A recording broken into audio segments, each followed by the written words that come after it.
On fait l'hypothèse, chers amis et chers étudiants, que vous êtes des digital natives. Alors moi, mes étudiants, ils me disent oh, si vous voyez la génération précédente, petit frère, petite sœur, c'est encore pire que nous.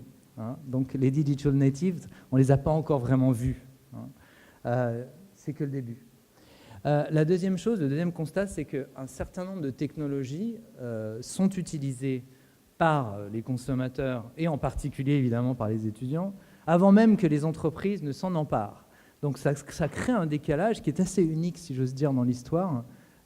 Les utilisateurs sont en avance de phase finalement sur les entreprises. Alors, quand même, un petit bémol, c'est qu'effectivement, moi je constate qu'aujourd'hui, je vais peut-être vous décevoir, hein, et puis je ne veux pas faire de généralité. Peut-être que dans la salle, il y a des vrais digital marketeurs, mais les étudiants sont des utilisateurs de technologie. Voilà. Ce n'est pas forcément des concepteurs, et c'est encore moins des marketeurs utilisant ces technologies.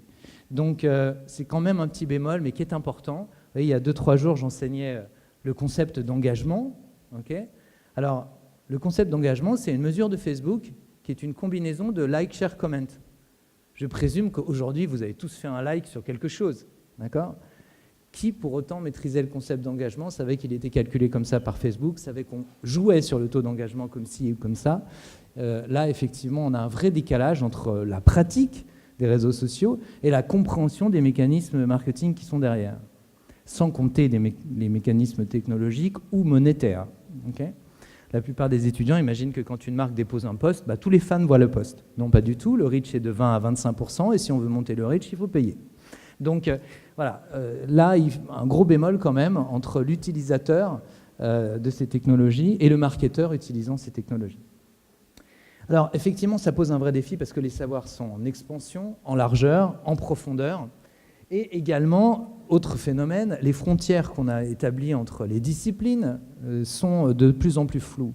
Et donc, ça pose une vraie question. Alors, je m'adresse peut-être aux collègues ici qui organisent encore, comme nous à Dauphine, les cours en matières bien séparées, sur des bases en fait, qui datent des années 60, concrètement, hein, les 4P, concrètement.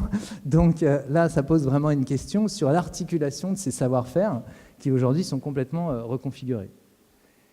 Alors, effectivement, on pourrait espérer que ça se calme.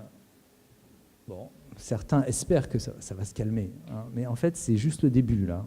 Hein. Donc, c'est juste le début, parce que la prochaine vague, c'est la vie connectée, hein, les capteurs dans tous les sens, et ça commence. Et donc, effectivement, le digital tel qu'on l'a connu depuis une vingtaine d'années va être complètement bouleversé par ces pratiques. Aujourd'hui, la notion de commerce électronique est complètement remise en cause, tout simplement parce qu'on parle de commerce connecté. Donc le e-commerce tel qu'on l'entendait avant, comme un espace marchand spécifique et bien délimité, bon, voilà typiquement un exemple de façon de penser qu'il faut revoir.